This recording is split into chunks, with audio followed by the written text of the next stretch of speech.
رفت بیارتش. همین.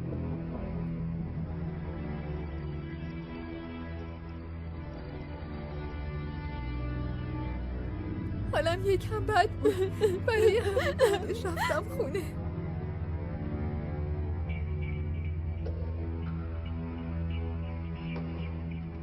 اون روز جنی برگشته به داخل. شما دیدینش؟ نه، من رفته بودم اتاقم.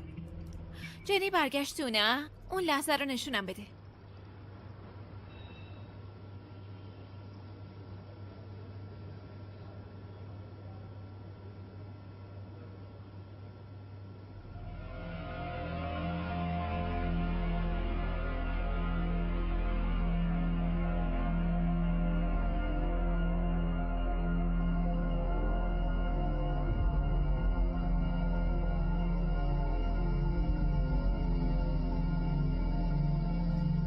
وایسا، بزن عقب. وایسا، زوم کن. بزن.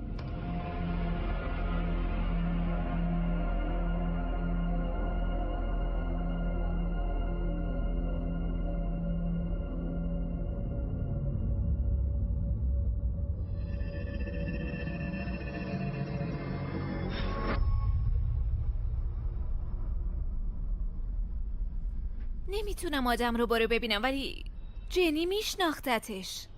بهش دست تکون میداد، نه؟ دوربین اون طرفی رو نشون بده.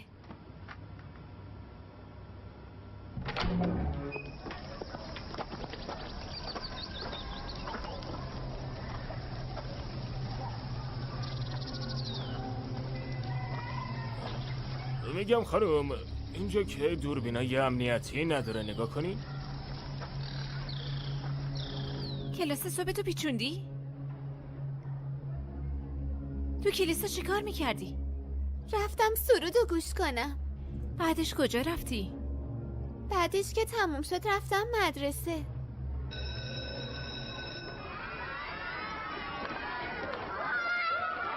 برو وسایلتو جمع کن، میرسونمت خونه.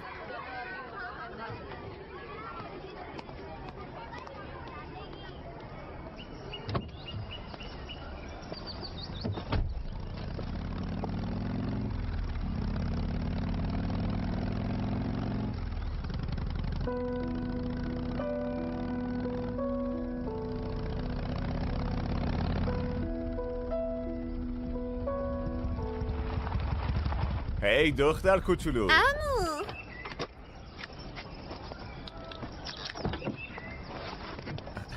عمو چطوری؟ خوبم، مگه خوب به نظر نمیام؟ امروز میای پیشمون؟ معلومه دیگه؟ که میام. عالیه. آنیه بشین، کار دارم.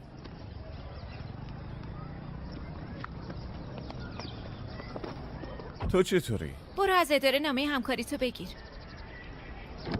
اوه، از آدمایی که پروتکل میچکنن خوشم نمیاد، پس بهم گزارش بده و از دستوراتم پیروی کن. و سعی کن جلوی دست و پای پلیس نگیری. درمان فایلو برات آریا. میفرستم.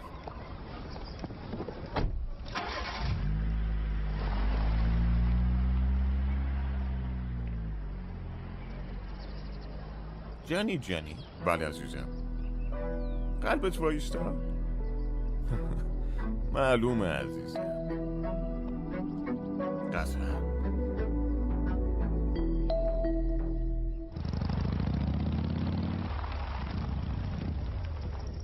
سلام برونا.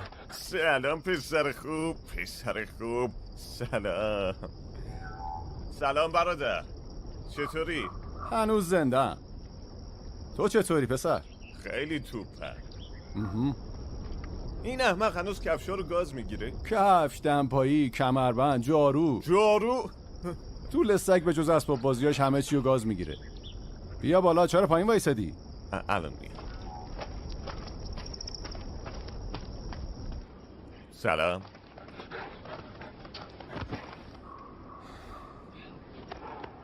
خیلی خوشحالم میبینم. منم همینطور. این دفعه میمونی؟ آره مجبورم. واسه پرونده اومده. اوه، اون پرونده قتل؟ آره، مگا افسر موافقمه. راستش اولش فکر کردم نیام، ولی یه دختر بچه رو کشتن. میدونی باید بهش رسیدگی کنم. حتما باید بررسی میکردی.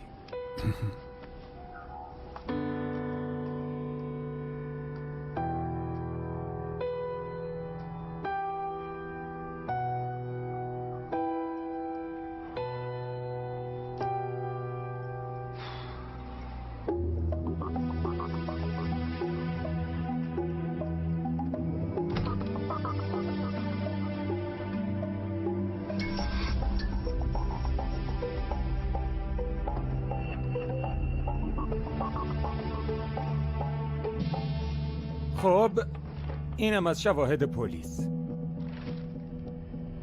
همینه؟ آره همینه. ممنون. خواهش میکنم. چیز دیگه هم هست؟ چی قربان؟ تموم شد دیگه، برو. خانوم گفته پیشتون بمونم. منم میمونم دیگه. گفته پیشم باشی یا حواست بهم باشه؟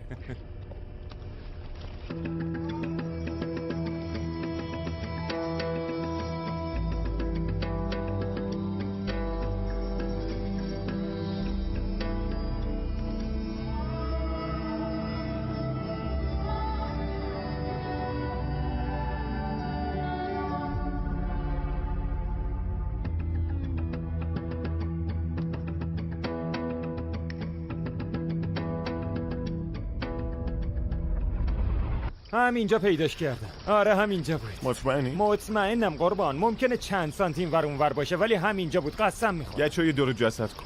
خب قربان ممکنه بارون بوده شستتش. آره. و اصلا فکر نکردی که فصل بارندگیه و ممکنه اینجا رو مثل الان آب ببره؟ نه آقا مطمئنم همینجا پیداش کردی. بیا من بهت میگم کجا. بیا.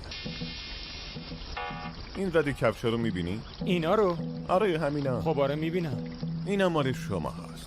شماها همه اینجا رو آلوده کرد و بین همه این رد کفشا دختر اونجا پیدا شده. اونجا. عجب هوشی دارین. کاملا درسته. درست گفته. همونجا بود. آره همونجا بود قربان.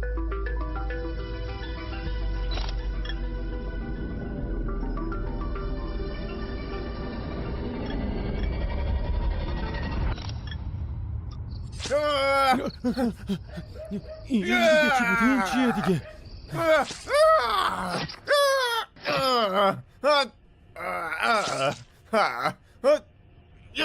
میکشمت. چی کار میکنی؟ به این میگن وارد شدن به مغزه قاتل. مهمه که برای گرفتنش مثل خود اون فکر کنی. شما برای درک دیگران چه کارایی میکنید؟ من حتی زنم هم درک نمیکنم. آقا این چه کاری بود آخه؟ ترسیدم. ای بابا خواب بودم ها. جنی چندین بار چاقو خورده، به طور دقیق 9 بار. این جگه زخما خیلی خسته، 5 میلیمتر طول و 6 اینچ عمق. این یعنی اسلحه قاتل چاقو بوده، ولی خیلی جالبه چون یه چاقوی نجات تک‌لبه با بدنه دندی دار با 5 میلیمتر ضخامت. یه چیزی شبیه به همین. حالا مهمترین بخشش. لطفاً توجه کنید، همه زخما در پشت جلیه. احتمال اینکه از پشت بهش حمله شده باشه زیاده. اگه با دقت بهش نگاه کنیم فهمیدنش خیلی آسونه که قاتل چپ دسته. آها. دیگه؟ دیگه چی؟ فقط همین رو پیدا کردی؟ نه به هم گفته بودن تو بهترینی. حتی بهترینان برای بهتر شدن احتیاج به کمک دارن. باید میدیدی افسر زیر دسته چطوری صحنه جرم نشونم داد. جوری نق میزنی انگار صحنه های جرم همیشه تو بهترین حالت نشونت میدن. یالا به جای بهونه آوردن به هم نتیجه بده. نتیجه میخوای؟ میدونی چیه؟ فکر کنم میتونم کمکت کنم. به صحنه جرم خوش اومدی خانم پلیس. بیا. این در خروجی راه ورودی قاتل بوده و موقع بررسی جسد جنی آثار خزه زیر ناخنش پیدا کردیم. برای همین همه جا رو گشته. اولش اون طرف نظرمو جلب کرد،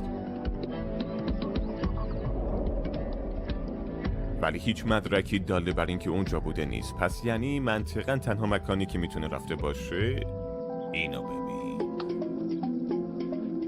منظورم اینجاست، جای خراشش رو روی این درخت پیدا کردم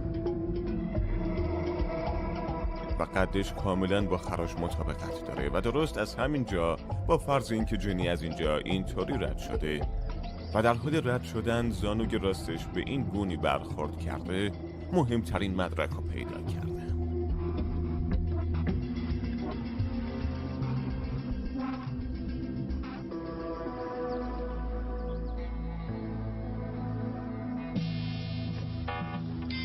اثر انگشت دست چپ جنی روی این ستون.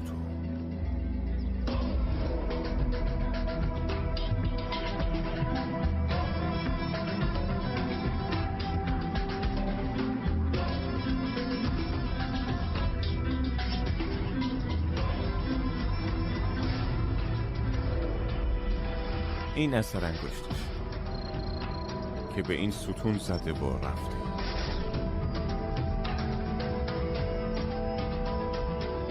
تو جنگل؟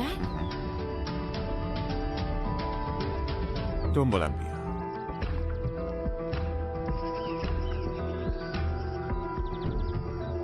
از کلیسا خیلی دور شدیم.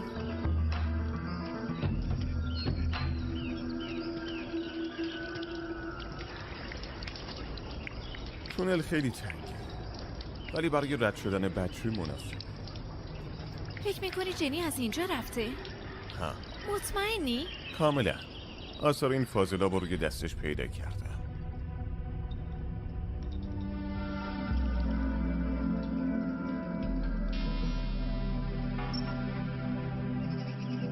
طول تونل تقریباً 200 کیلومتر. آخرش کجا میرسه؟ بیا.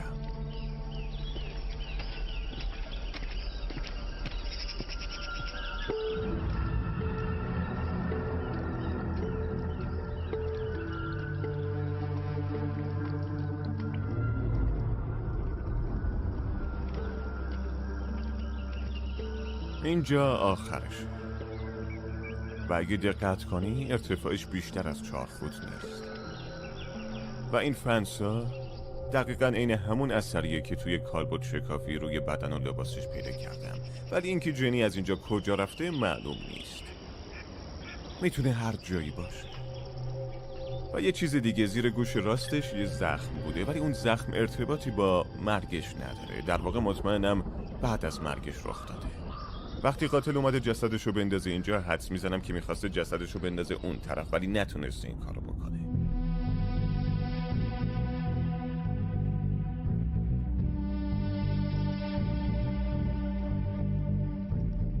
برای همین موهای جنی روی سیم خاردار بود و همون موقع سرش میخوره به دیوار. میتونی جاشو ببینی؟ آره اونجا. آره. و بعد جسد میفته پایین و قاتل جسد رو همینجا ول میکنه میره و مگا جالبش اینجاست که ارتفاع دیوار بیشتر از 4-5 فوت نیست. وقتی جنی تو کلیسا آدم رو باره میبینه، یعنی وقتی داشتیم دوربینه رو بررسی میکردیم، به نظر میومد که هم قدش بوده. میتونه قد قاتل کمتر از میانگین باشه؟ مثلا یه بزرگسال قد کوتاه؟ امکانش هست. خدای من، به نظرت ممکنه کوتوله باشه؟ شاید. مدارک بیشتری میخوام. داری میری؟ اسمش چارلیه. توی تولدا و سیرک اینجور جاها اجرا میکنه. شما نگرانش نباشی، 2 تا چک بخوره همه چی رو لا میده. خونش کجاست؟ خانوم من خونشو بلدم. همینجاست. وایسا همینجاست. وایسا اینجاست خانم. اینجا؟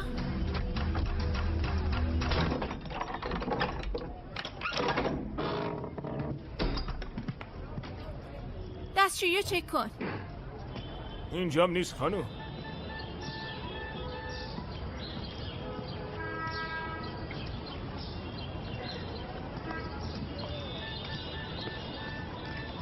ببینم چارلی رو میشناسی؟ آره میشناسمش. الان کجاست؟ نمیدونم کجا ممکنه باشه.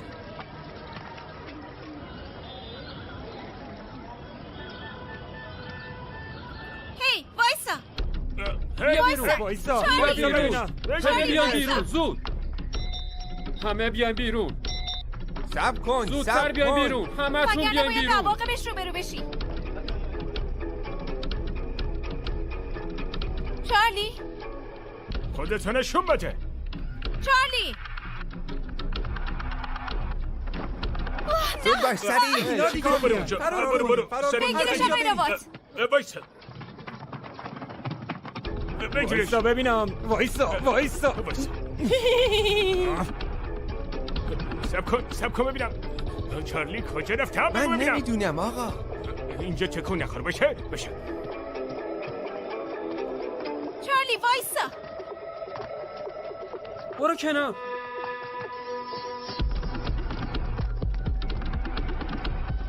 ای داداش کجا میخوای برو بری؟ اونور.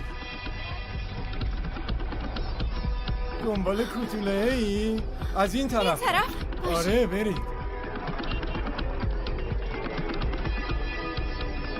کجاست پس؟ پیداش کنین دیگه. بگردین زود باشین. این کیه نشسته اینجا؟ برو پایین. اونو ببین. یه نفر اینجا نشسته. اونجا خانم اونجا. کنار، برین کنار.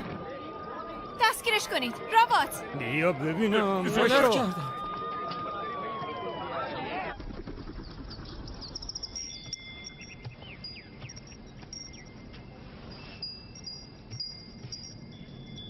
این خونه رویایی ساحلی داره؟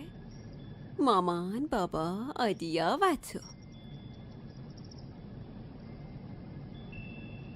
امروز چطوری؟ چرا عصبانی؟ چرا؟ داداش آخرین بار کی از خونه بیرون رفتی؟ تا کی میخوای اینطوری زندگی کنی؟ تو میدونی چرا بیرون نمیرم؟ اینجا شهر کوچیکیه جانی. همه آدم ها و مکان ها منو یاد دویا و آدیا میندازن. باعث میشه یادم بیاد چه اشتباهی کردم.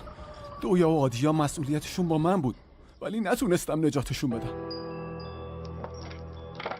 مامان و آدیا نمیتونن تو خونه زندگی کنن. چرا؟ برای اینکه جفتشون مردن. آدیا رو یادته؟ ما دو قلو بودیم ولی بابا اونو خیلی بیشتر دوست داشت. درکت میکنه. ببین من حس تو رو میفهمم. مطمئنم که بابات تو رو هم به اندازه همون دوست داره. الان دیگه آدیا زنده نیست. منم دیگه نمیتونم بابامو ببینم. داری با مگا کار میکنی درسته؟ متقاعدش کن بذاره بچه‌مو ببینم. من پدرشم. 5 سال گذشته. تو میخوای من از این جهنم بیام بیرون درسته؟ فقط آنیا میتونه من از این جهنم نجات بده جانی. سخته ولی قول میدم باهاش صحبت کنم. قول میدم. مطمئن باش که باباتو میبینی.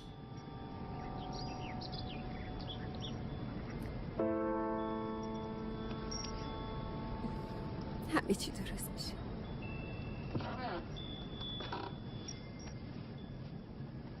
اون آقا کیه؟ بابای شماست؟ نه معلممه اما مثل بابا میمونه. الان برمیگردم. صدا میکردی؟ دکتر من کرده که اینطوری تنها از اتاق بیای بیرون. بیا استراحت کن. مراقب باش. من جلسه دارم. مراقب باش. بیا زود باش. کی بود؟ پدرتون؟ مثل پدرم میمونه. خیلی مریضه. تنها زندگی میکنه و فقط منو داره. چه مریضی داره؟ حدود 1 ماهه که سرطان خونش اوج گرفته. خیلی خیلی متاسفم. نباش. درست روان پزشکم ولی به معجزه اعتقاد دارم. برای همین کمکش میکنه. مطمئنم که میکنی. مگا به خواهشی که درباره آنیا ازت کردم فکر کردی؟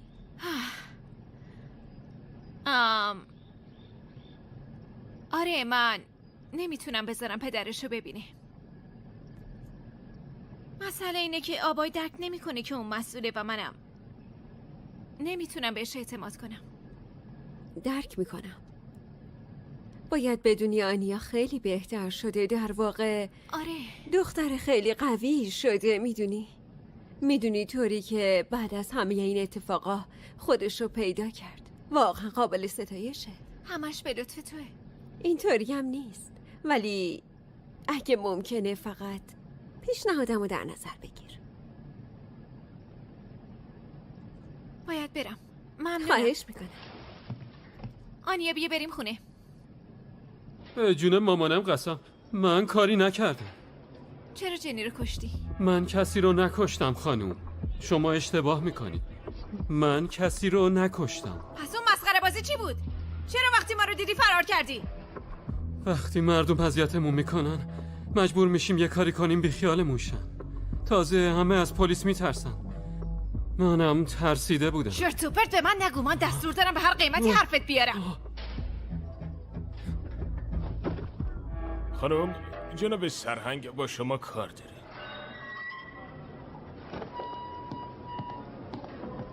آفرین نگاه. مظنونه چیزی گفت؟ اسمش چی بود؟ چارلی پینتو قربان. شروع به تحقیقات کنید. بازپرسی رو شروع کنید. چیه؟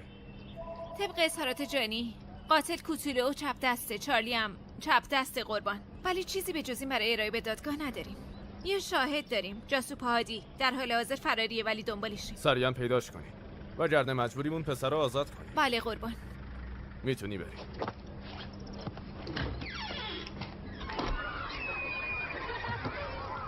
اینجا پارک مورد علاقه منه عمو. من این منظره رو خیلی دوستش دارم. بابامم خیلی دوستش داشت. آنیا، دلت بر بابا تنگ نشده؟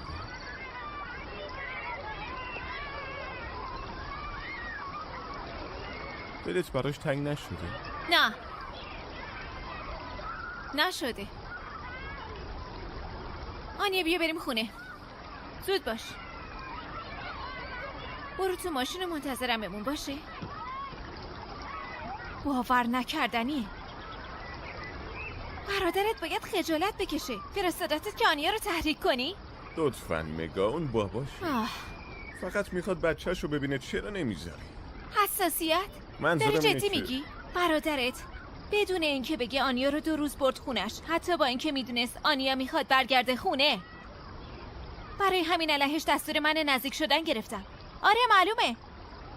حالا اگه سعی کنه آنیا رو ببینه میره زندان. مفهوم شد؟ لطفاً ازمون دور بمون.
روزو میخوان آزمایشگاه باشن.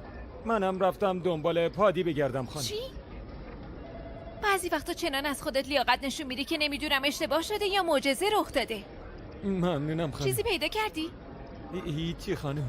در خونش قفل بود. با همه همسایه‌هاش هم حرف زده بودم و کسی اونو ندیده بودتش. برای همین منم فکر کردم فرار کرده خانم. خیلی خوب. با اجازه خانم.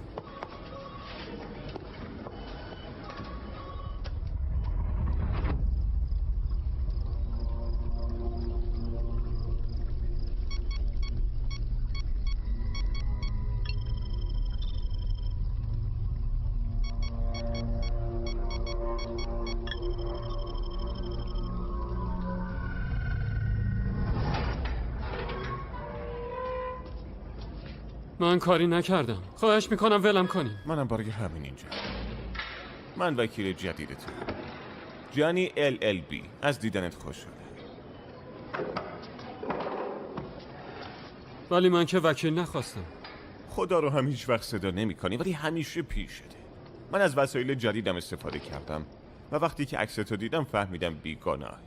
قسم میخورم من کاری نکردم. من فقط یه کوتوله‌ام. گفتی کوتوله؟ قدت چند بود؟ خب نمیدونم. قدت 4.2. دهن باز؟ باشه تکون نخور. خوبه ببند درش. وزن چقدر؟ تو وکیلی یا دکتر؟ بیا وایستا روش. خوبه 47.5 کیلوگرم. بدن سالمی داری یا؟ بدک نیست. یه لحظه.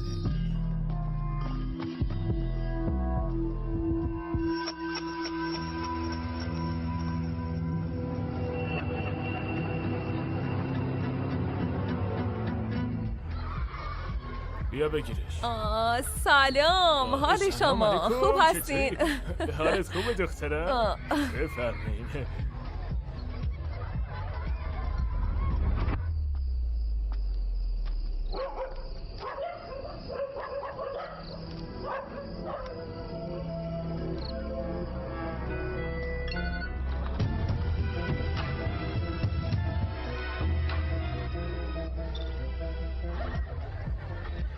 سلام، تولدت مبارک عزیزم. ممنونم خاله.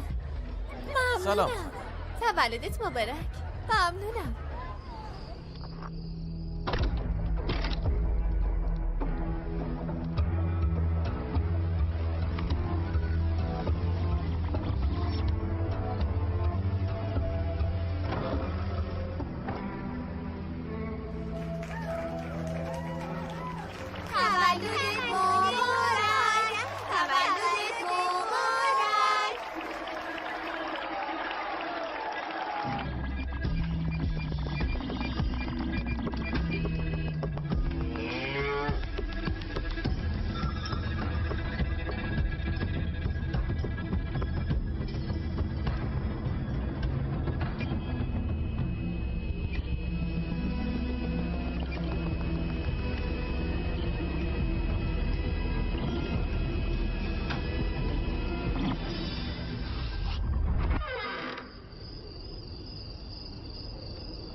اسمت چیه؟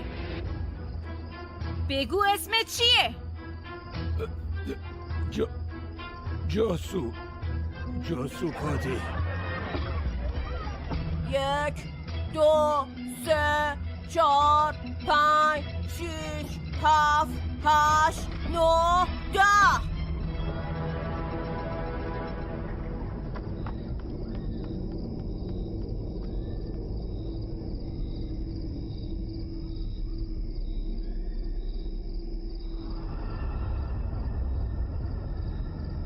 ادیتی.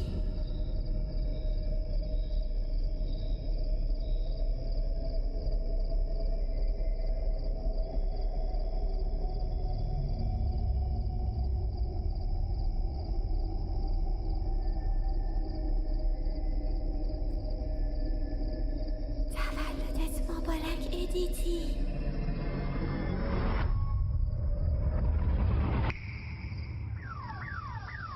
کل کل نیروهای پلیس به درد نمیخورن.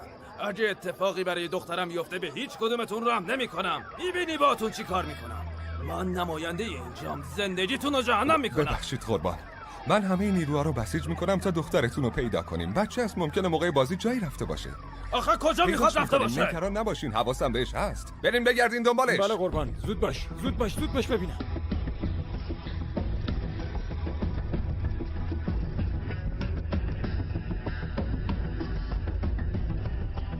آدیتی!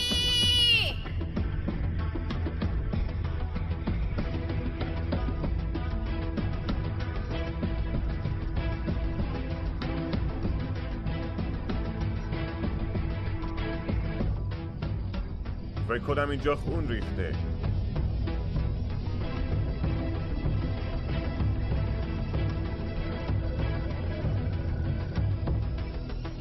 آره 100% خون انسان.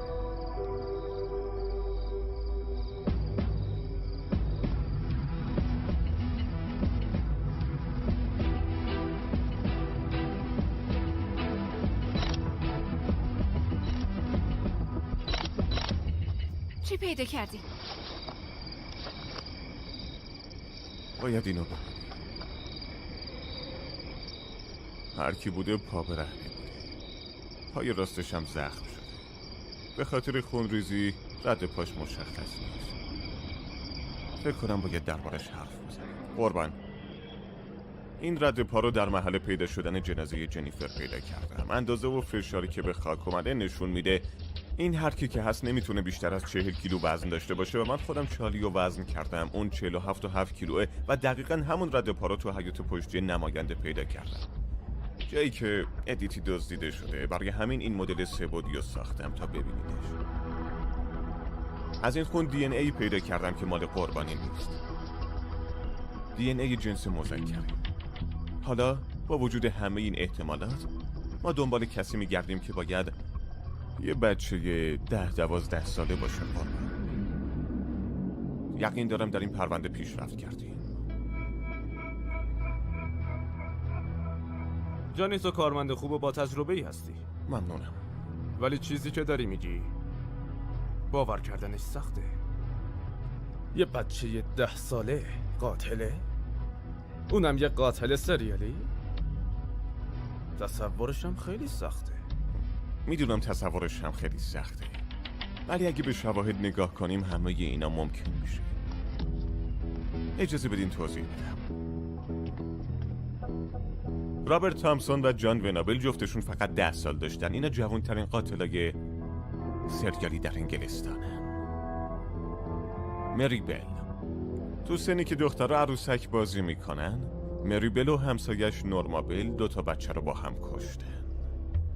نورما 9 سالش بود و مری 10 ساله و دست بر قضا کم سن ترین قاتل سریالی دنیا مال هند، آرماجید سادا از بیگو سرای بیهار. اولین قتلش در 8 سالگی بوده و بعد از 1.5 سال 2 نفر دیگر رو کشته، از جمله خواهر 6 ماهه خودش. میدونی جانی، این حرفایی که میزنی برای سایت هایی مثل ویکی‌پدیا خوبه.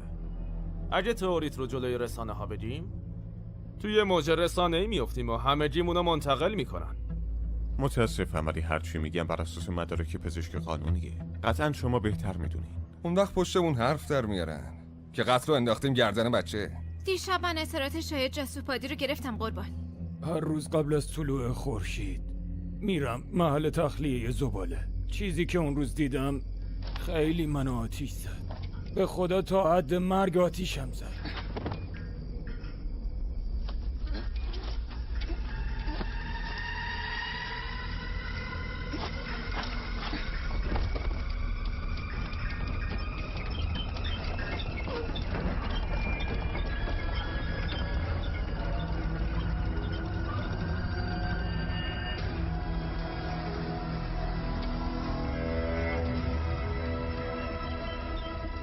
بگو ببینم عکسی از اون بچه نداری؟ خب عکسشو دارم میکشم.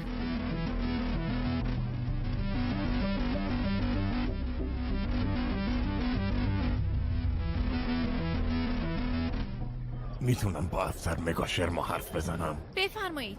خانم من از بازداشتگاه نوجوانان تماس میگیرم. اون پسری که دنبالشین خب تقریبا 3 سال پیش اومده بود اینجا.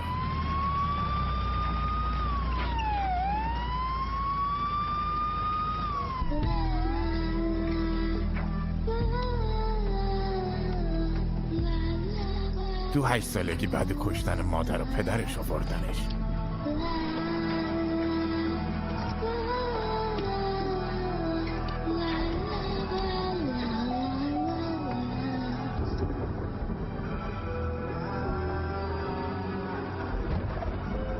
پسر خیلی خطرناکیه. همینقدر میتونم بگم که در طول تموم سالهای کاریم بچه های زیادی رو دیدم، ولی بچه ای مثل اونو ندیدم. ولی 3 ماه پیش از اینجا فرار کرد و الان سنش باید تقریبا 11 سال باشه. متعجبم چطوری به میسوری رسیده. اسمش روحانه. روحان. پرونده روحانو میخوام. حتما. ما دنبال مظنون این پرونده ایم و مظنونمون یه بچه 10 تا 12 سال است. خانم مطمئنید که اشتباه نمی‌کنی؟ طبق شواهدی که پیدا کردیم و شاهدی که داریم ثابت میکنه که این مظنون درگیر این ماجرا بوده. از مردم میسوری درخواست میکنم که اگه این پسر بچه را جایی دیدین سریعا به ما خبر بدین. الو، اینجا ایستگاه پلیس. اونو کجا دیدی؟ باشه میتونی بیشتر برام توضیح بدی؟ اگه توی این شهر دختر نماینده امنیت نداره فقط تصور کنین که برای شهروند معمولی چه اتفاقاتی که نمیافته. باره خونه دختر جون، مدرسه تعطیله. از پلیس شهر درخواست میکنم که از بچه ها مراقبت کنه. دستشو بخوای امسال نمیتونیم که برای تولد بگیریم، ولی بهت قول میدم که سال دیگه یه تولد خیلی خوب برات بگیریم.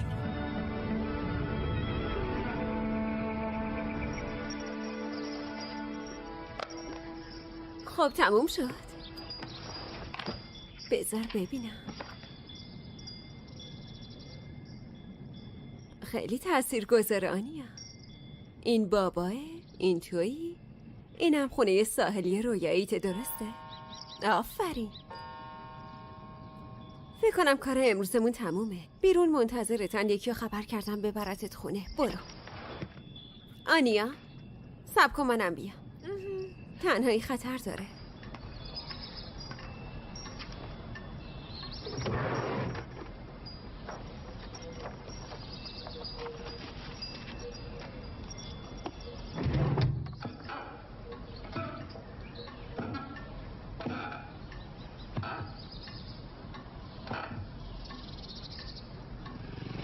شما اینو میشناسین؟ بگین خانم. آنیا هنوز نرسیده باید خونه. چالو رسیده باشه. چطور؟ تقریبا نیم ساعت پیش از اینجا راه افتاد. بهش گفتم صبر کنه تا یکی رو پیدا کنم، ولی اون خودش راه افتاد و اومد سمت خونه.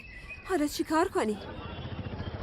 باشه نگران نباشید، عادت داره تنهایی بره پارک بشین. اگه خونه نیست پس قطعا اونجاست. پیداش کردین به هم خبر بدین. باشه خانم، ممنون. آقای رابات بله لطفاً خانم. بیا.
آنیا بیا اینجا.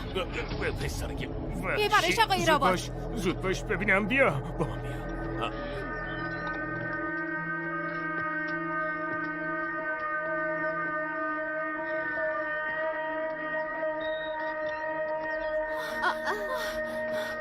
تو خوبی؟ بله خاله.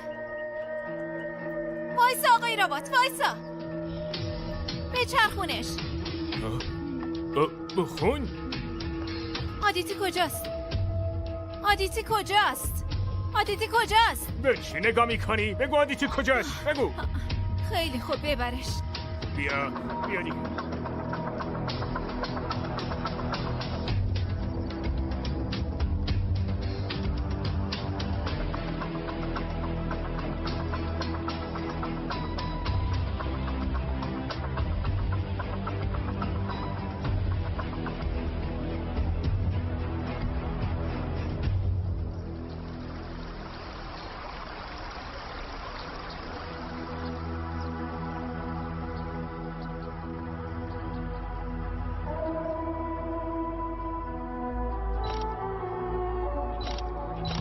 لطفاً برید آقا بیستید.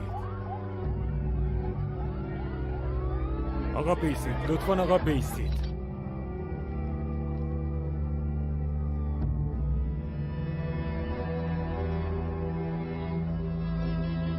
یه خبر خوش برای مردم میسوری. افسر پلیس مگا شرما موفق شد. پلیس میسوری تونست قاتل تولدی رو دستگیر کنه. مدارس میسوری باز میشه و بچه‌ها میتونن به مدرسه برگردن. و بالاخره میسوری میتونه نفس راحتی بکشه.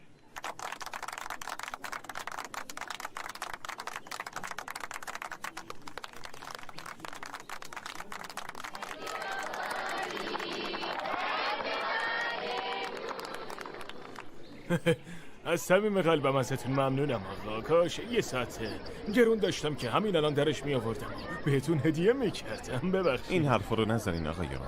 باور کنین که اون روحان به خاطر جادوی پزشکی قانونی شما دستگیر شد قربان و من تولد دختر عزیزم رو جشن گرفتم. به لطف شما تولد دخترم رو جشن گرفتیم قربان. خواهش میکنم کاری نکردم.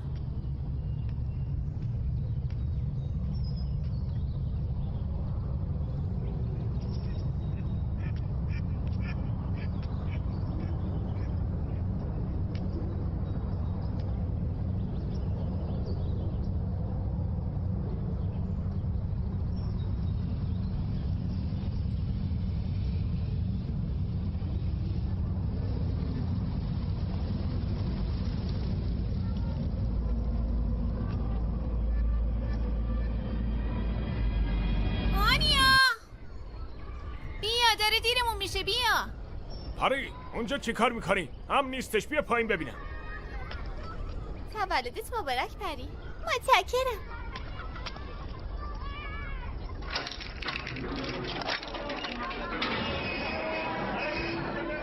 زود باش برگرد. همگی برگردن. از این یکی در برین. از این یکی.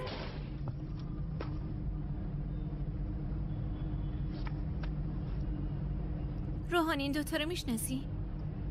این جنیفره، اینم آدیتی.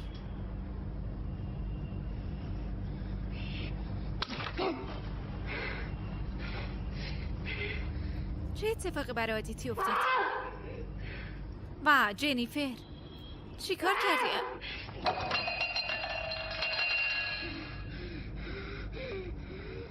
چه اتفاقی براشون افتاد؟ روحان منو ببین. چرا کشتیشون؟ نه. چرا کشتیشون؟ نه. نه.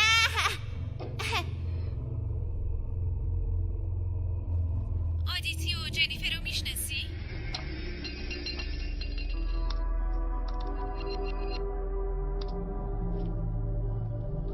خدای من.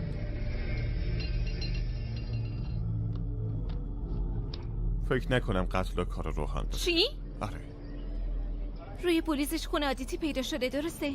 و اون دی ان ای که پشت خونه نماینده پیدا کردی مال اونه، درسته؟ درست. پس چی؟ ولی روحان راست دسته و من یقین دارم قاتل چپ دست. خدایا جانی، فکر میکنی مسخره بازیه؟ اول گفتی چارلی کرده چون چپ دسته، وقتی بچه رو گرفتیم داری میگی قاتل سریالی یکی دیگه است. اصلا میدونی چطوری؟ وایستا فقط آروم باش و گوش بده چی میگم. دارم میگم که اگه به روحان برچسب قاتلی بزنیم اشتباه بزرگی میکنیم. من که اشتباه زیاد میکنم، درسته؟ اعتماد کردنم به تو بزرگترین اشتباه هم بود. فکر نمیکردم مسائل شخصی میدونی تو هم درست این برادرتی غیر قابل اعتماد توی شرایط سخت فرار میکنی. فرار آره. میکنم؟ جدا من فرار میکنم؟ مشکل کار من نبود، غرور تو بود. بس کن. پیش مرده ها بودن کار راحتیه. با زنده ها وقت بگذرون بعدش میفهمی. میدونی چیه؟ حرف زدن با تو بیفایده است. اشتباه کرد. اشتباهو من کردم که دوباره تو رو دیدم. پرونده تشکیل شده؟ چند سالشه؟ تولدش بوده؟ اوه. باشه ممنونم. پانت؟ خانم. کی پشت خط بود؟ خب خانم. حرف بزن پانت. خانم گفتن یه دختر دیگه هم غیب شده. 11 سالشه، از روستای گونیال، همین بغله. پروندهشو ثبت کردم.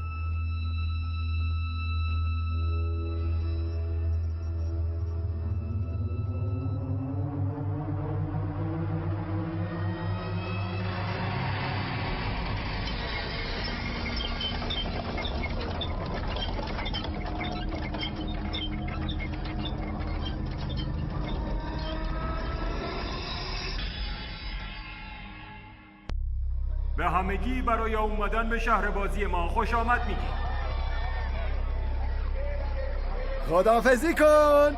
خداحافظ. بفرمایید. خیلی ممنون. آدیا. آدیا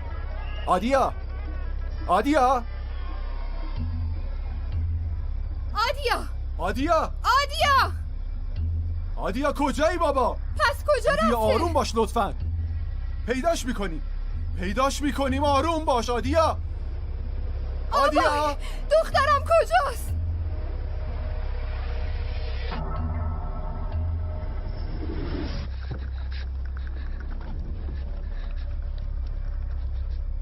آنیا میگا زود باش بیا. آنیا تشنج کرد. طوری نیست. یالا مشکلی نیست. آنیا یالا بیدار شو. آنیا یالا پاشو دیگه. پاشو یالا بیدار شو. اینجام. پاشو. آفرین. چیزی نیست. آفرین. بلند شو.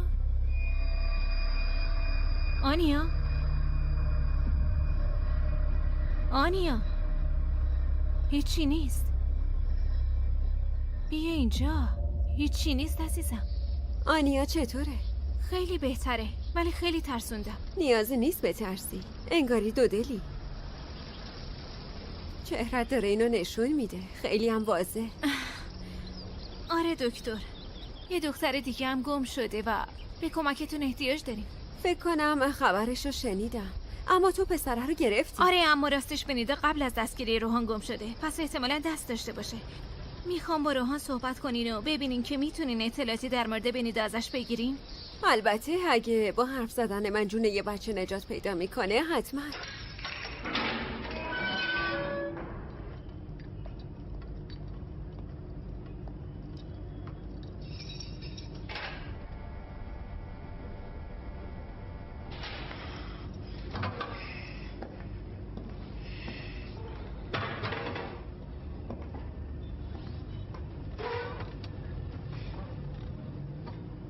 من دکتر رنجانه هستم. اومدم کمکت کنم. اسم تو به هم میگی؟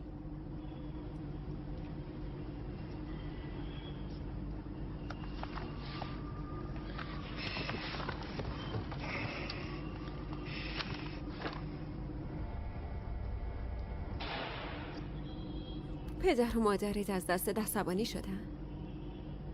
بهت میگفتن احمق؟ دیگه نمیتونم بگم.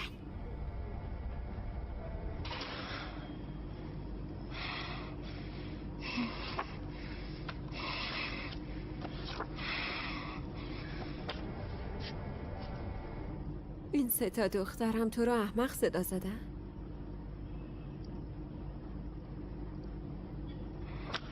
نه.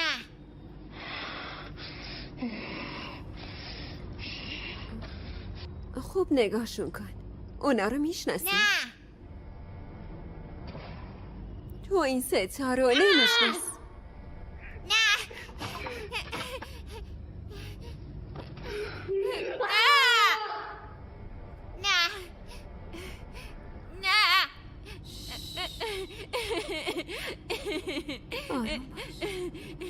من این دخترها رو نمیشناسم.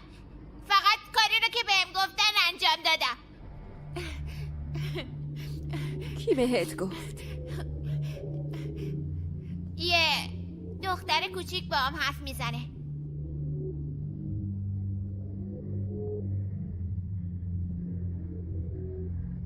دختر کوچیک؟ اونو میشناسی؟ تو حالا اونو دیدی؟ نه، فقط صداشو میشنوم. صداش خیلی اذیتم میکنه. من فقط کاری رو کردم که اون بهم گفته بود. چی بهت گفته بود؟ یادم نمیاد، هیچی یادم نمیاد. اشکالی نداره، اشکالی نداره.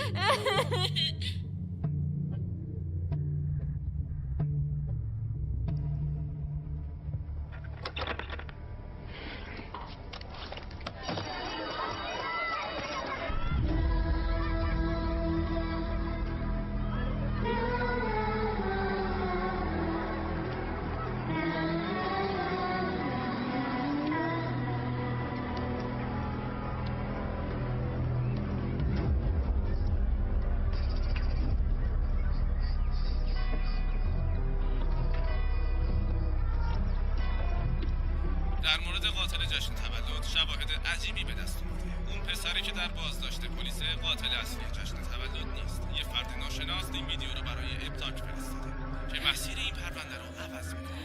بریم این ویدیو رو ببینیم. بله درسته. آنیا کانا مگا مگا شرما قاتل واقعی جشن تولده. پرده قاتل جشن تولد برداشته شد. گزارش اختصاصی از ابتاک قاتل جشن تولد خواهرزاده بازرس مگا شرماست. همه انگشتای اتهام به سمت مگا شرما گرفته شد. دختر گمشده‌ای که اهل روستای گوینال بوده همراه با خواهرزاده مگا شرما در پارک حضور داشتن.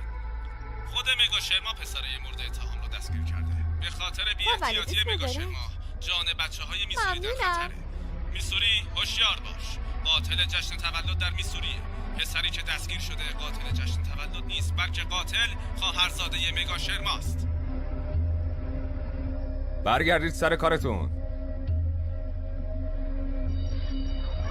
لطفاً توجه کنید. کلیه دانش آنیا کجاست؟ من نمیدونم. من نترسید و همراه پدر و مادرتون بمونید. مدرسه تا اطلاع میدونی آنیا کجاست؟ هنگام رفتن به خونتون آنیا رو ندیدی؟ نمیدونم. متوجه شدید. حتما مراقب باشید. تاکید میکنم. خانوم آنیا کجاست؟ مگا خیلی متاسفم که اینو بهت میگم. آنیا چند بار از کلاس بیرون رفته، بعضی وقتا هم حتی کل روز نیومده مدرسه. بارها به مادرت گفته بودم، حالم که اون ویدیو از آنیا باور نکردنیه. آنیا اینجاست یا نه؟ نه نیست.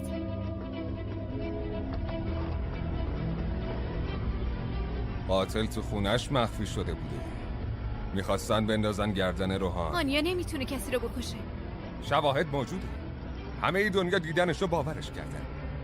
خانم میگا به ما بگو آنیا رو کجا پنهون کردی؟ آنیا گم شده قربان. برای پیدا کردنش به کمکتون احتیاج دارم.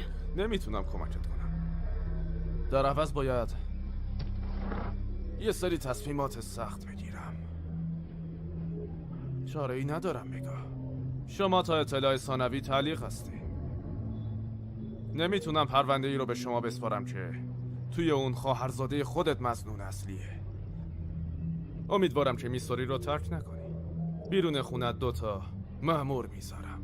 منو حبس خونگی میکنین قربان؟ اگه آنیا قرار باشه برگرده میاد پیش تو. لطفاً همکاری کن مگا.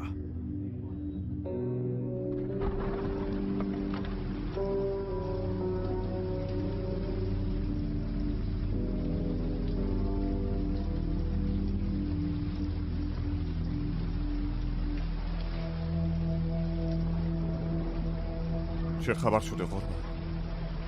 مسئول این پرونده الان منم. به خاطر همین الان اینجام و به غریزه خودم اعتماد دارم. غریزم داره میگه تو نباید تو این پرونده باشی. برادرزادت مظنون این پرونده است.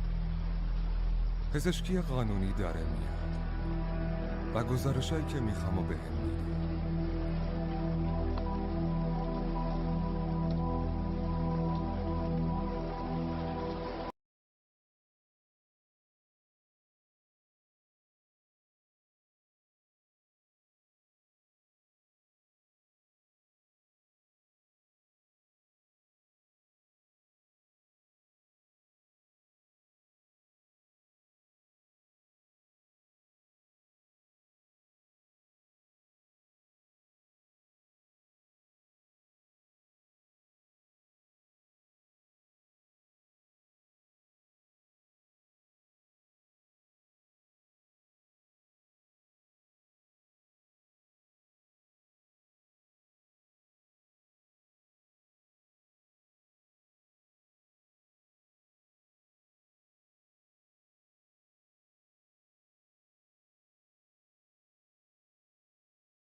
نصف سوم بیندیا پاندی پیدا شد. یه تماس ناشناس گزارش داده. بررسیش کنید. یه افسر جدید بفرستید. فرستادیم قربان، ولی یه مشکلی هست. رو جسد شواهد کالبد شکافی پیدا شد. یعنی کار جانی کاناست. کی دیگه میتونه باشه قربان؟ مگا و جانی تو تحقیقات دخالت میکنن. تا وقتی آنیا رو پیدا نکردیم باید اون دوتا رو دستگیر کنیم قربان.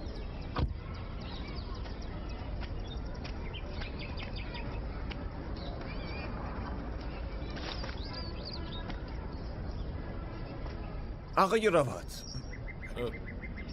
راکش لطفاً این فنجون رو بگیر.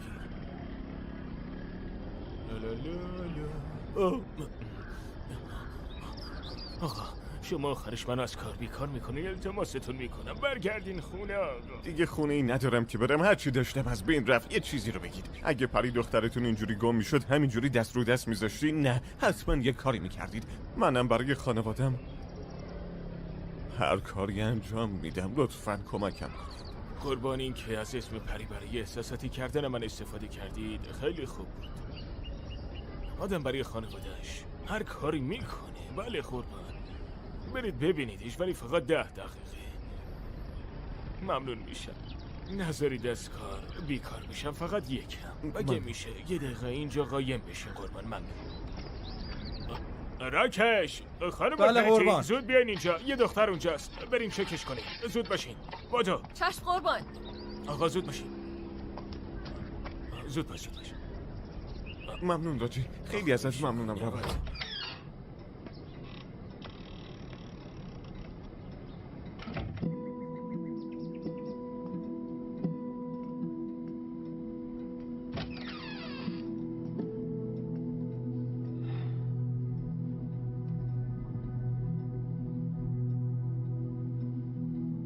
مگه یادت وقتی پلیس ویژه درباره تحقیق میکرد واسه یه مدت اعتماد به نفست رو خراب کرده بود؟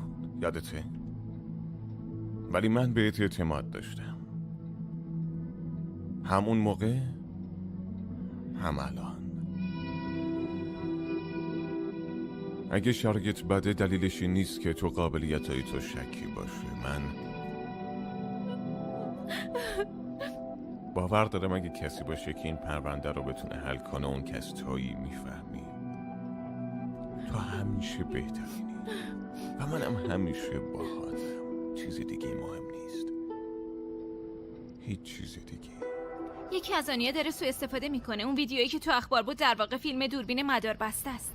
دقیقاً. یعنی اینکه یکی عمدن اون رو ضبط میکرده و بعدش میفرستاده واسه رسانه ها. ولی هر کی هست مگا بچه نیست، یه آدم بالغه، کسی که از روحان و آنیا استفاده میکرده تا جسد رو دور بندازه. چطور انقدر مطمئنی؟ من جسد بیندیا رو پیدا چی؟ کردم. آره. اولا به خوشبختانه من رو جسد دی ان ای آنیا رو نتونستم پیدا کنم. دوما و متاسفانه این قتل خیلی وحشیانه است. چطور؟ جوری به نظر میرسه که انگار یکی همه عصبانیتش رو اون بچه خالی کرده. گلوش خیلی بد خراش دیده، نای به شدت آسیب دیده بوده و من فکر نمی کنم یه بچه بتونه اینطوری با خشونت یکی رو بکشه. تو بررسی بیشتر من توی دندوناش نمونه خون و بافت پیدا کردم. من نشونه گاز گرفتگی رو دستش پیدا کردم، نشونه گاز گرفتگی انسان. یعنی میگی که اون خودشو گاز گرفته؟ نه، من میگم شاید میخواست از خودش دفاع کنه. شاید بندیا قاتل و گاز گرفته و قاتلم از عصبانیت اونو گاز گرفته. اینجا یه گاز گرفتن آدم بالغه. مگا امکانش هست که قاتل از قبل بندیا رو میشناخته و این دی ان ای مال یه مرده و این لعنتی هر کی که هست حتما روانیه. به هر حال موقعی که داشتم دنبال آنیا میگشتم یه خونه قدیمی پیدا کردم، رفتم داخلش.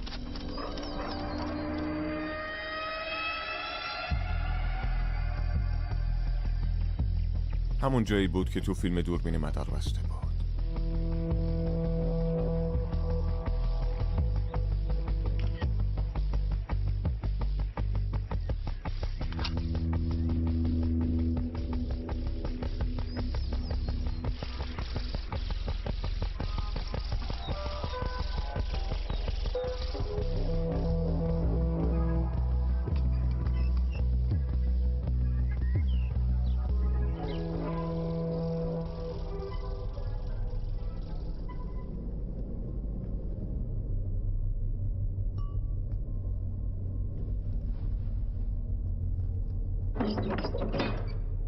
مگا، من مطمئنم این خونه محل ارتکاب جرمه.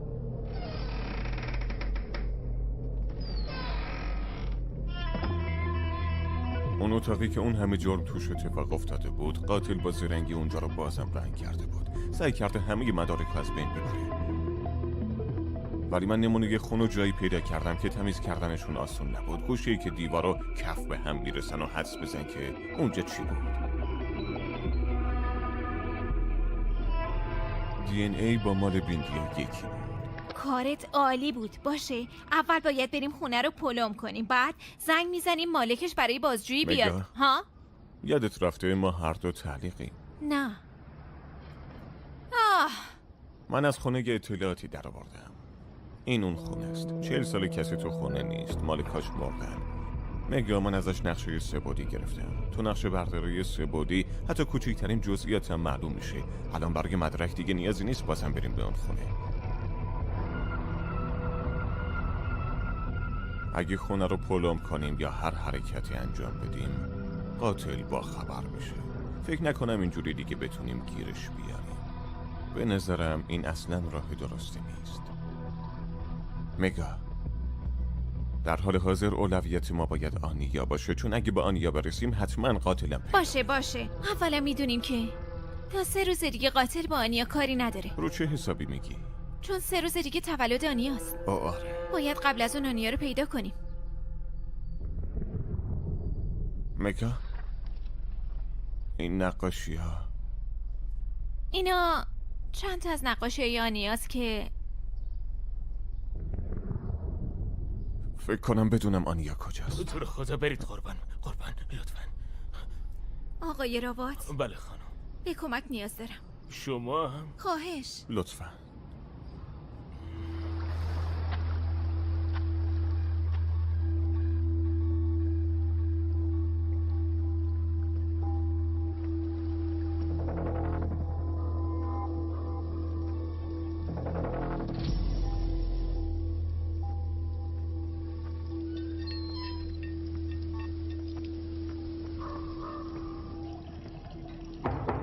کیه؟ گفتم کیه؟ من قربان. مگا کجاست؟ یعنی چی کجاست؟ بالاست دیگه قربان. دیدم ولی نبود. من همین الان دیدمش قربان، قبل از اینکه برم دستشویی. نگاه کردی؟ فهمیدم قربان. احتمالاً وقتی که دستشویی بودم از پنجره فرار کرده قربان. راوات. بله. وقتی تو داخل بودی از هر جای دیگه میتونسته بره، نه؟ راست میگین قربان، از هر جا میتونست بره.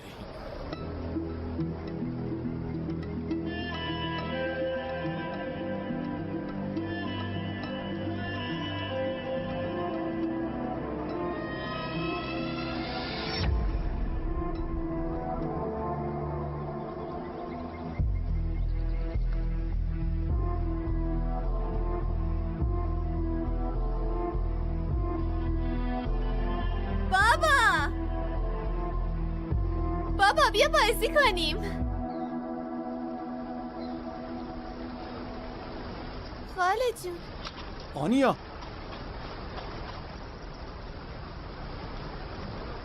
خاله من هیچ کاری نکردم.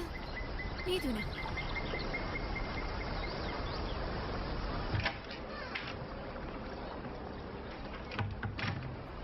چطور تونستی آبای؟ تو از همه خط قرمزا رد شدی. میدونی خودتو آنیا رو تو چه دردسری انداختی؟ بس کن مگا. فکر کردی من اونا رو کشتم؟ چطوری همچین فکر کردی؟ و این ویلا چرا به همون نگفتی؟ بگو چرا؟ چون تو به من اعتماد نداشتی. واسه همین هر چی بشه انگار این وسط فقط من مقصرم. اینطور نیست؟ تو که خودت حکم دستگیری منو گرفتی. اگه هم میخواستم بگم چطوری باید میگفتم؟ من و آنیا الان 1 ساله که داریم همدیگه رو میبینیم. چی؟ بله، و هر دومون تصمیم گرفتیم که به تو نگیم. آنیا رو تو اخبار دیدم، ترسیدم، نمیدونستم چی کار باید بکنم. ولی من میدونستم که تو چی کار میکنی. بچه منو بر میداشتی میبردی کلانتری. میفهمی پسر؟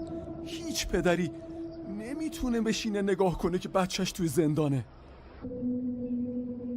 و این ویلا رویای دیویا بود. دیویا میخواست این ویلا برای آدیا و آنیا بمونه. پارسال تمومش کردم که برای تولد آنیا بهش بدم. اون عاشق اینجاست مگا.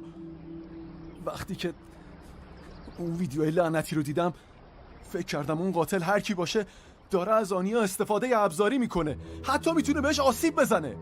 واسه همین آوردمش اینجا که در امان باشه. 3 روز دیگه تولدشه. من نمیخواستم که آنیا مثل آدیا منو تو روز تولدش تنها بذاره. واسه همینم این کارو کردم. میخوای باور کنی یا نه؟ برام اصلا مهم نیست، فقط دخترم.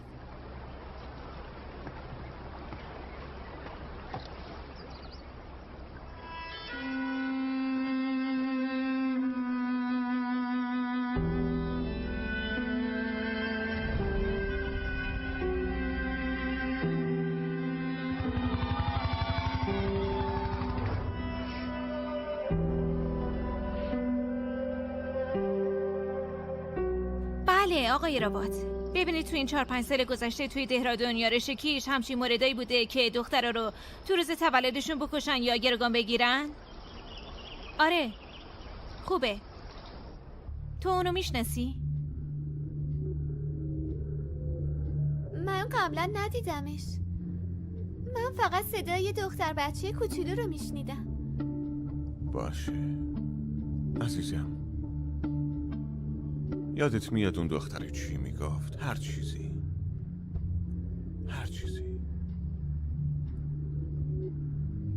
خیلی عجیبه. آره. شرمنده، ببخشید. الو آقای رباط بگید. با دوستم تو ریشیکیش حرف زدم، شما حق داشتیم. 5 سال قبل همچین پرونده‌ای تو ریشیکیش وجود داشته خانم، وجود داشته و دختر یه کوچیک تو روز تولدشون غیبشون میزده خانم. باشه کار سالی بوده آقای رباط، ممنونم. از شما ممنونم خانم، ممنونم. نباید کسی بفهمه که آنیا اینجاست. من اشتباه کردم. تو بهتر از همه میتونستی مراقبش باشی.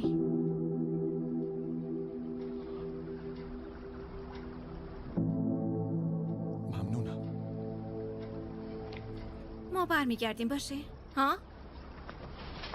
صبر کن، ما کجا میریم؟ تو جسد دوست داری نه؟ باید بریم چند تا از قبل در بیاریم. میریم ریشیکیش. بچه جون برمیگردم فعلا. دخترم همه چیز درست میشه. بابا اینجاست.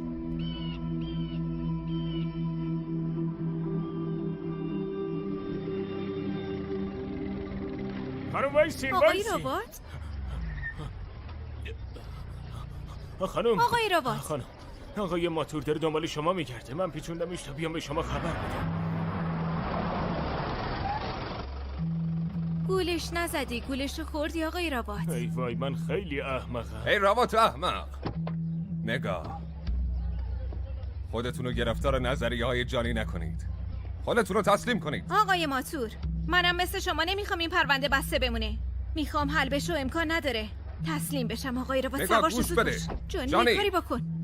یه تئوری دیگه هم هست قربان. چیه؟ شما از همه احمق ترین، حداقل 4 طرف رو محاصره میکردی. فعلا. ای جانی وایسا،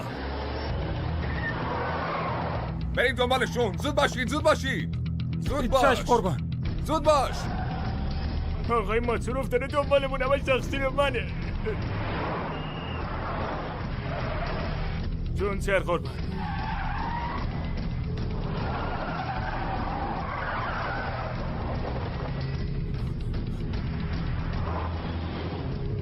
مواظب باشی از این طرف.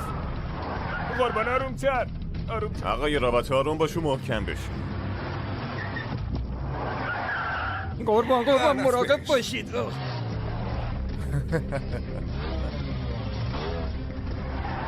قربان حالا اونا افتادن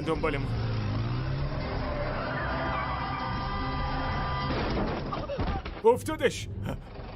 امیدوارم چیزیش نشده باشه. آفرین قربان، همه رو جا گذاشتیم، همه عقب موندن. این موتور جلق بازم اومد. این دوست داره همش تو چیزای اشتباه سرک بگیره. جانی بله عزیزم. مسخره بازی دیگه بسه. جدی؟ ولی خیلی حال میده که. نه عزیزم. نه؟ باشه پس وقت دور زدنه.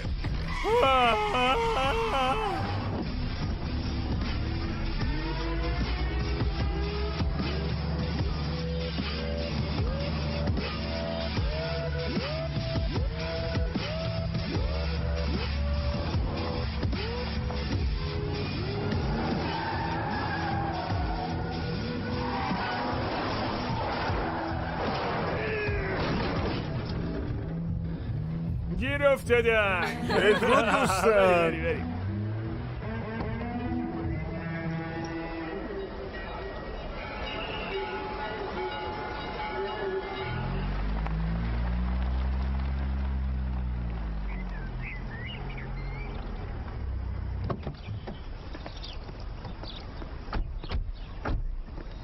اینجا کجاست؟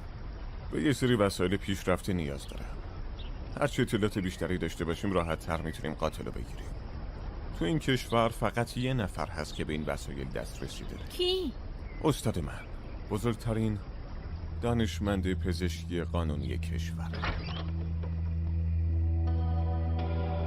قربان، خیلی خوشحالم میبینمتون. منم همینطور. چطوری پسر؟ من خیلی خوبم، شما چطوری؟ منم خوبم. قربان، گزارش دی ان ای.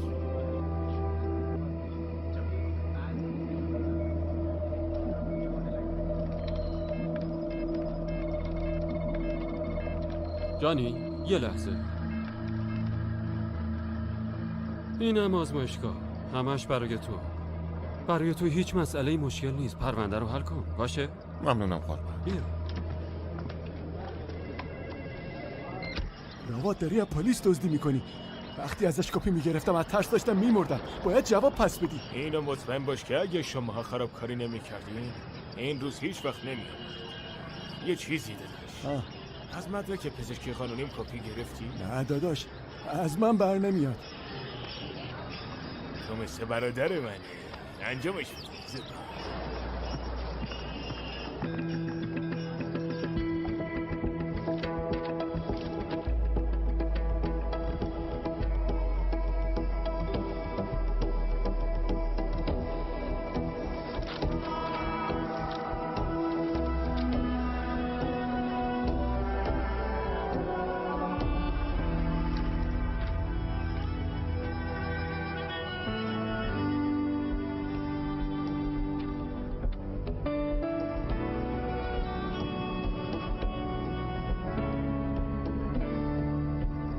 توی پرونده های ریشیکیش من بازم گاز گرفتگی پیدا کردم. دی اون گاز گرفتگی با مال بیندیا کاملا یکیه، ولی جای دندونش فرق داره. چطور ممکنه؟ جوابش ساده است. حدس بزن. باشه. اگه تراز دندوناش عوض شده باشه و دی ان ای یکیه، این یعنی قاتل برای قایم کردن هویتش جراحی پلاستیک کرده و ما فرض میکنیم قاتل یه آدم بزرگ بین 60 تا 65 ساله و دندوناش مصنوعیه. درسته. و این یعنی اینکه جانی عزیز قاتل ازت 2 قدم جلوتره. پس من فکر میکنم جانی باید بری سراغ FTP. ببخشید FTP چیه؟ ژنتیک DNA پزشکی قانونی. این یک فرایند پیشرفته DNA. ما برای هر جرم از نمونه DNA استفاده میکنیم و اون نمونه رو هم با قربانی و هم با مظنون مقایسه میکنیم. حالا اگه مظنونی نباشه چی؟ بله. بهش فکر کن. اگه مظنونی نباشه چی؟ توضیح بده. اون وقت DNA رو نمیتونیم تطبیق بدیم و این یعنی تموم. آفرین. و دقیقاً اینجاست که FTP به همون کمک میکنه. آره. با FTP میتونیم ملیت آدما رو تشخیص بدیم، میتونیم سنشون رو تخمین بزنیم، میتونیم رنگ چشماش و موهاشو پیدا کنیم، میتونیم حتی استخونبندی صورتش رو تشخیص بدیم.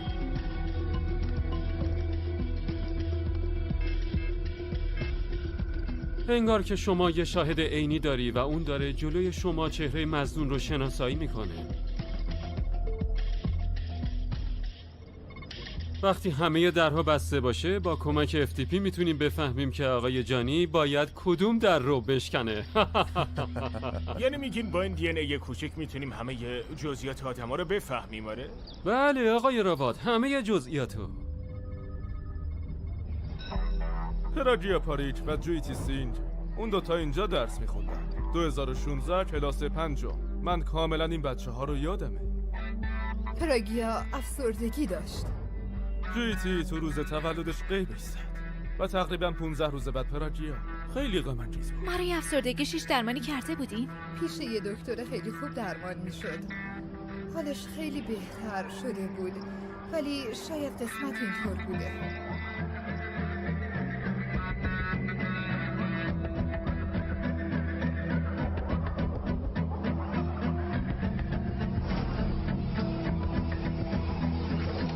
ببخشید قربان، یه سوال دیگه دارم. 5 سال پیش دکتر مشاور روانپزشکیتون کی بود؟ دکتر رامیش گوپتا. دکتر رامیش گوپتا. مطمئنی؟ البته اون بهترین کسی بود که داشتیم، اما به دلیل سرطان مجبور شد استعفا بده. هی جانی، یه سرنخ پیدا کردم، باید بیای پیش ما. باشه الان میام. درش که بسته؟ باید از یکی... ببخشید شما این نزدیکی زندگی میکنی؟ بله، سرطان آقای رامیش خوب شده بود ولی خوشحال نبود. چرا؟ آخه پسرش خودکشی کرده بود. اسم پسرش شاشی بود. 10-12 سالش بود که اونو به سرپرستی گرفته بود. یه نوع مریضی داشت، افسردگی، یه همچین چیزایی. وقتی شاشی در مورد سرطان رامیش فهمید دیگه نتونست تحمل کنه. شاشی چطوری مرد؟ اون پرید جلوی قطار. این 3 تا قتل و یه خودکشی طبق گزارش‌های پلیس، ولی مرگ این 4 نفر دقیقاً یه شکله. هر 4 جسد تو مسیر قطار پیدا شدن. یعنی میخوای بگی شاشی خودکشی نکرد؟ خب من یه تئوری دارم، شاید رامی شاشی رو همونطوری کشته که این 3 تا دختر رو به قتل رسونده. شاشی همه عشقی که لازم داشت و از رامیش دریافت میکرد. رامیش برای شاشی همه چیز بود. ولی چرا باید بچه خودش رو بکشه؟ فرزند خونده بوده. شاید اون از قتل با خبر شده بوده. رامیش هم ترسیده که شاشی دهنش رو پیش پلیس باز کنه. رامیش هم اونو کشته و فرار کرده. وقتی جسد رو پیدا کردن سر صورتش کاملا نابود شده بود. هر قتل سریالی یه الگویی داره، قبوله. بعد از 4 تا قتل رامیش گوپتا متوقف شده. 5 سال اون بیکار نشسته. حالا یه چیزی اونو دوباره تحریک کرده. باید ببینیم که اون چیزی که اونو دوباره تحریک کرده چیه که اون دوباره فعالیتش رو شروع کرده. محرک میتونه هر چیزی باشه. مثلا ترومای دوران کودکی شاید آره. یا ترس از نزدیک شدن زیاد به یکی، یا برخی اختلالات عقده سرطان. اون برام مثل یه پدره. اون اصلا حالش خوب نیست. چه مریضی داره؟ از ماه پیش سرطان خونش عود کرده. شما از آقای رامیش هیچ عکسی داریم ما ببینیم؟ بله ایشون هست. عود سرطان؟ خدای من، جون دکتر رانجرا در خطره. رامیش گوپتا تو مسوریه و امروز تولد آنیا. زود باش بریم یالا.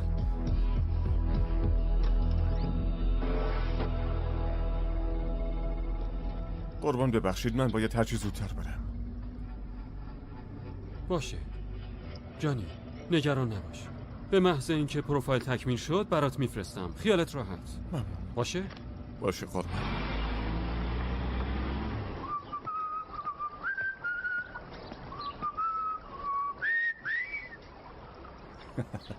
آره.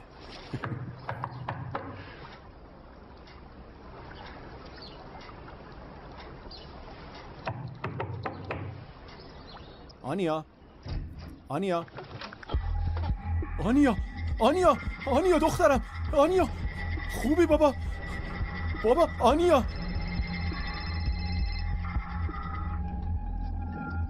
الو دکتر رانجرا، آنیا تشنج کرده.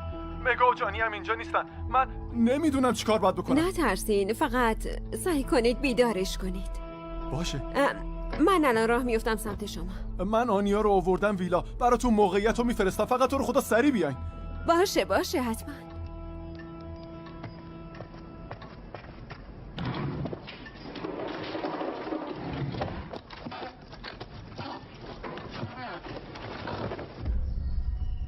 عجله داری؟ نه آنیا رو یادته؟ تشنج کرده. امروز تولدشه، باباش بردتش ویلاشون. به هم نیاز دارن. من باید برم. شما چرا از اتاقت اومدی بیرون؟ لطفاً برو تو اتاقت. من سریع برمیگردم. میام. باشه، خداحافظ.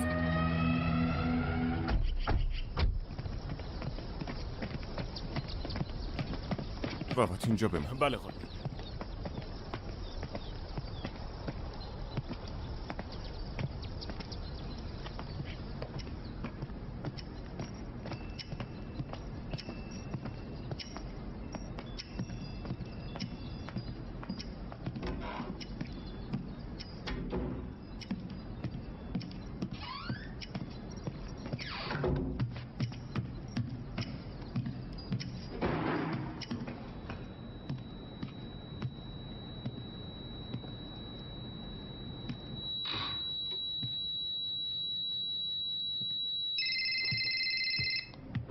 بله قربان. ببین جانی، من پروفایل رو برات فرستادم.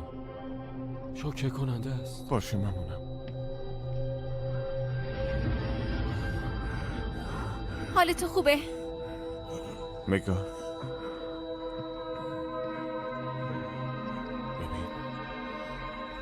این شاشی زنده است. به چشماش دقت کن.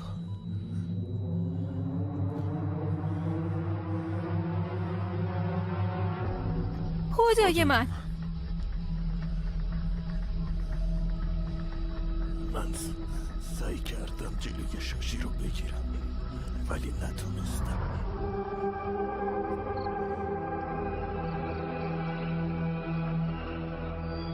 شاشی بچگی خیلی غم انگیزی داشته. اون تو مرکز جوانان بود. من به فرزندی قبولش کردم، آوردمش خونه. مثل پسر خودم دوستش داشتم. اونم منو بابا میدونست. اون به درمان من پاسخ داد. پدر، اونم مثل من میخواست روانشناس بشه. به چشام نگاه کن. از نزدیک به چشام نگاه کن. نزدیکتر.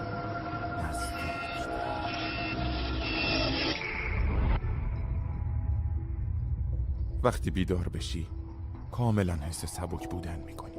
دیگه دردی نداری. کاملا خوب میشه.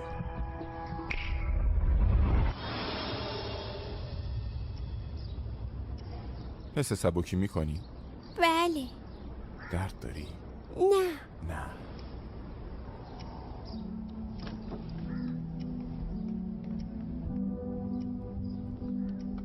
همه چیز خوب بود تا اینکه سرطان من پیشرفت کرد.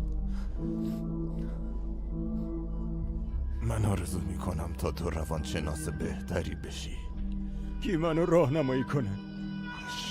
بدون شما چطور ممکنه بابا؟ امید تو از دست نده باشه. شما همه چیز منی بابا. نه پسرم، بدون شما نمیتونم.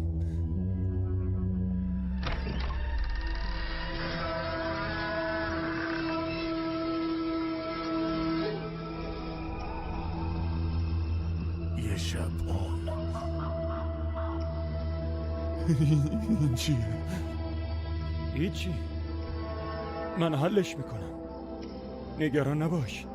شما فقط خوب شو بابا. همه چی خوبه.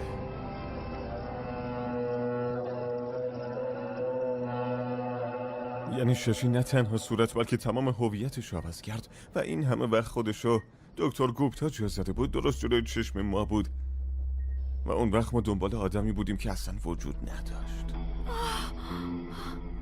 عجب روش باور نکردنی. واسه قایم شدن تو معرض دید همه بود. شاشی اون بچه‌هایی رو هدف قرار میداد که برای درمان تو مدرسه پیشش رفته بودن. سلام ادیتی. سلام جنی. من درد شما رو میفهمم. این واقعا عجیبه. سرطان من باعث تحریک اون شد. شاشی فرزندم، من دارم میمیرم. برای آخرین بار حرفمو گوش کن. چرا هر بار همه چی رو ازم میگیرن؟ از بچگی همین جوری بوده. خواهر عشق بابا رو داشت و من نداشتم. اون بچه ها عشق باباشون رو داشتن و من نداشتم. دیگه نمیتونم تحمل کنم. حالا که این بچه عشق باباشو پیدا کرده، چی به من میرسه؟ بابا چی به من میرسه؟ بابام هم که داره میمیره.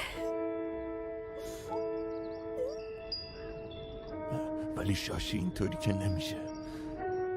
تو باید این حرف رو قبول کنی که من نمیتونم با تو بمونم.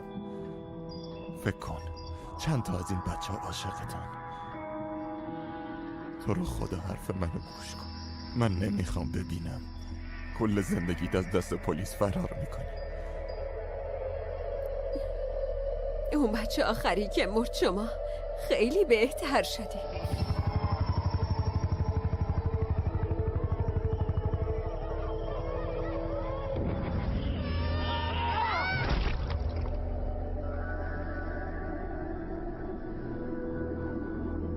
من دارم بهتر میشم شاشی. دکتر گفت داری بهبود پیدا میکنی. من خیلی خوشحالم بابا.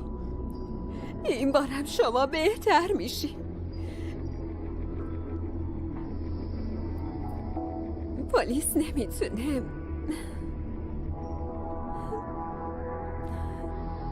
من میرم. شما برو تو اتاقت. به من گوش.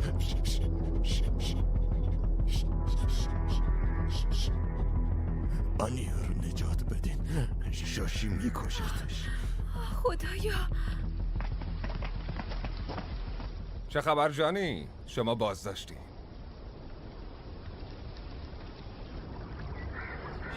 دکتر از این ور. آنیا چطوره؟ الان که خوابیده نمیدونم. شما باید ببینینش.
تولدت مبارک.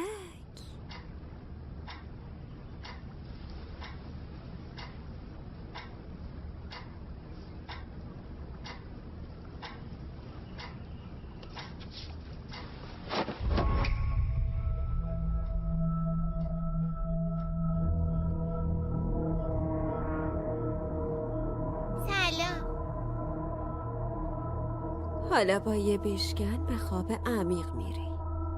تو صدای یه بچه کوچیکو میشنوی و اون کاریو میکنی که بهت میگه.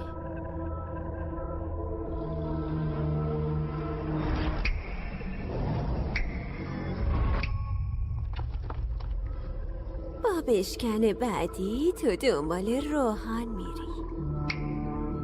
روحان ببرش خونه.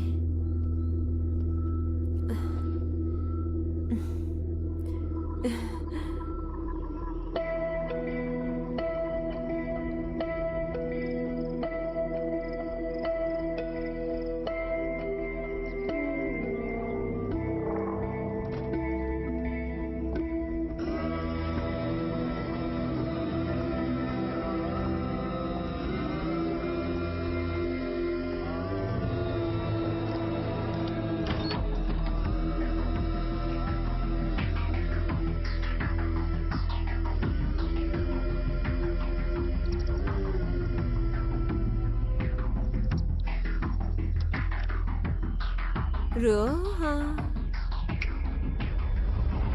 با بشکن بعدی تو همه چیز یادت میره.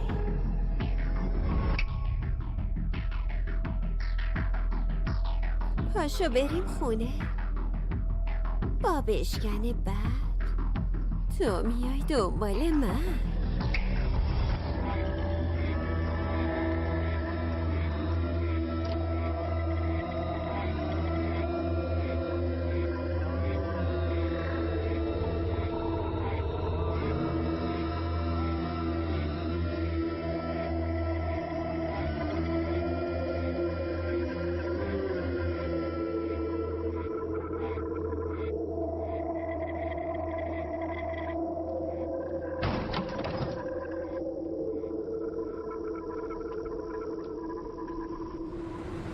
قربان چرا شما به هم اعتماد نداری؟ دکتر رانجنا همه این قتل رو انجام داده و اسم اصلی اون دکتر شاشی گوپتاگه. اون ادیتی و جنیفر رو از قبل میشناخته.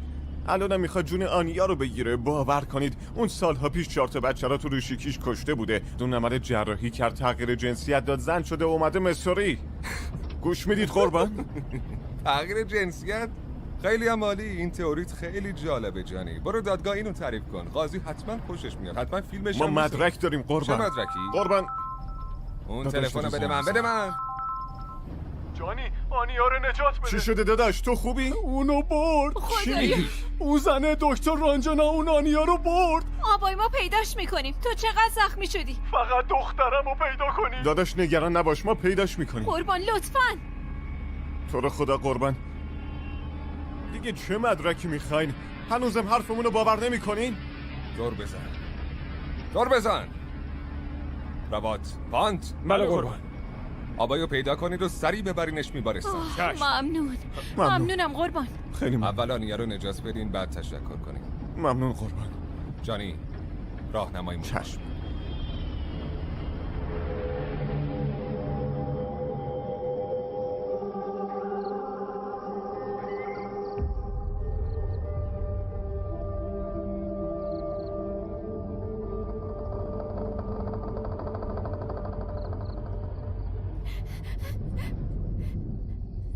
تولدت مبارک. من میخوام برم پیش خالم. تولدت آنیا. من میخوام برم پیش خالم. تولدت مبارک. بذار برم. تو روز تولدت گریه نکن. خواهرم گریه نمی کرد. اون واقعا دختر خوبی بود. حالا کیک تو بخور. دهانه تو باز کن. من به دختری مثل تو حسودی میشه. همه عشق بابا رو میگیرن، برای بقیه هیچی نمیذارن. بابات زیادی تو رو دوست داشت، الان دیگه نمیتونه دوستت داشته باشه. دیگه دوستت نداره. بیا کیک بخور. بیا دهنتو باز کن. دوباره عمود پیدا شد. بگیر بخواب.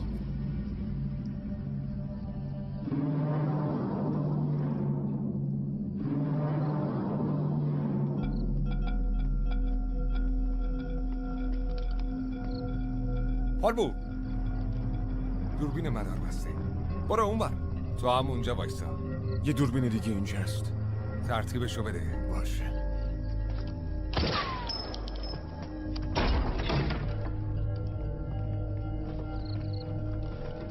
جانی برو.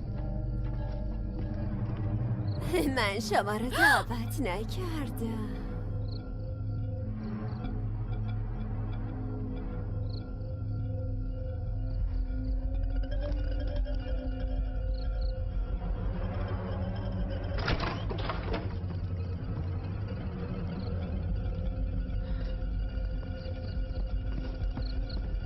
قربان این یکی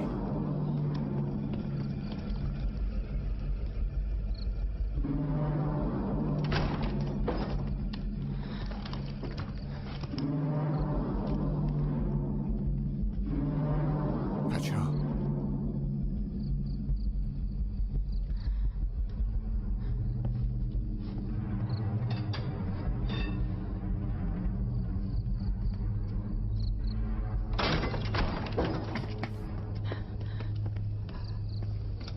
یه لحظه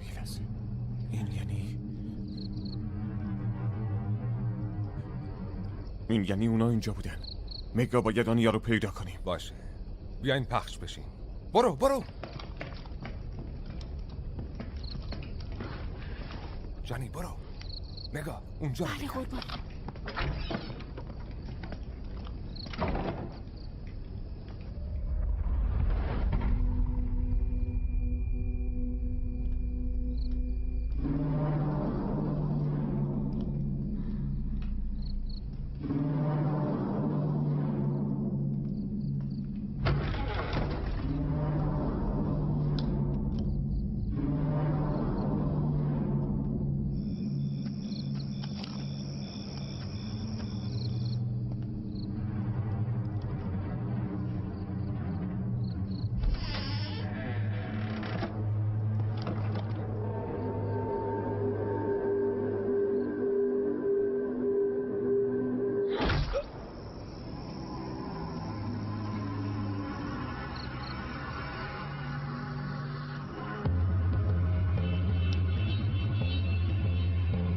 آنیا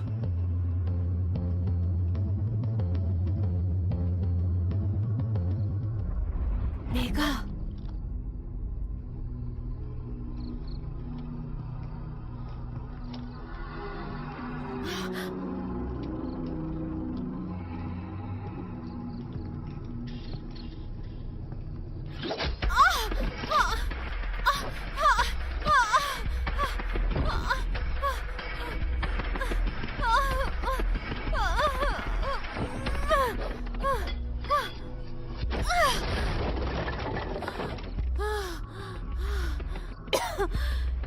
شاشی آنیا کجاست؟ شاشی آنیا کجاست؟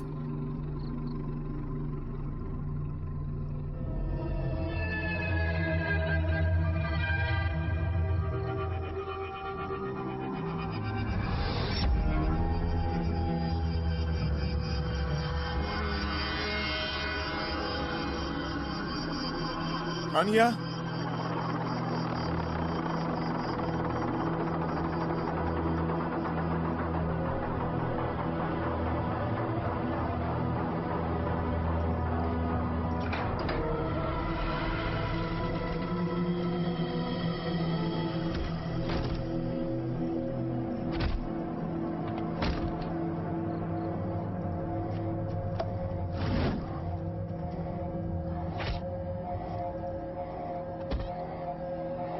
آنیا آنیا آنیا آنیا آنیا آنیا پاشو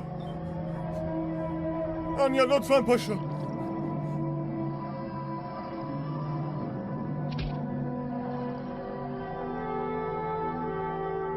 آنیا پاشو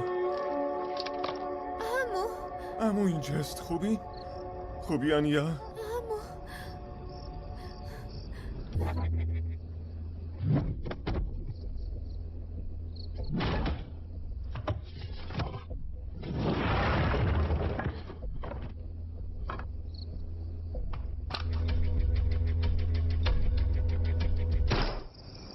آنیا همینجا وایستا نگه تو من برمیگردم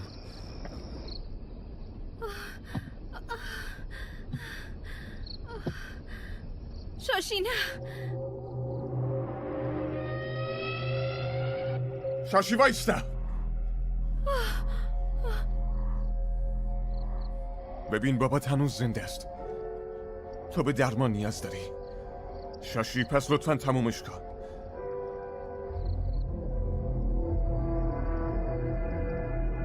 خاله نه آنیا نه.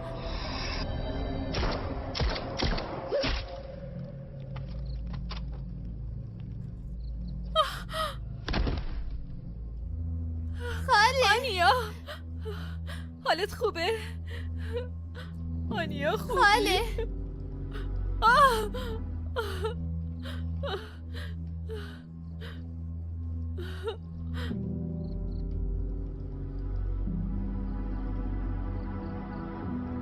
رو نشونه گیریت کار کردی ها؟ آره البته.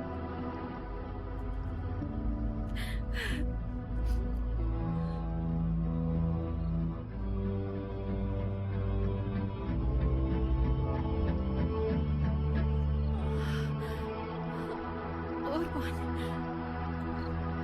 باشه.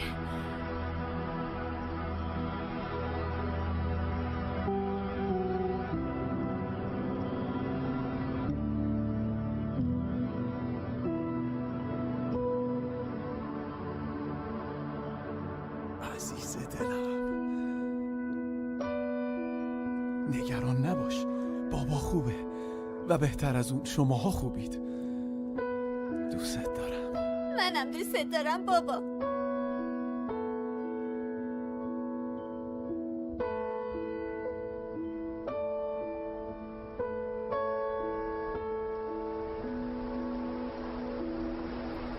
من گفتم تعطیلات ساحلی، تو منو آوردی اینجا. تو ساحل بشینی کوه و نگاه کنی یه مزه دیگه. این ساحل تو، اینم کوه من، هر دو با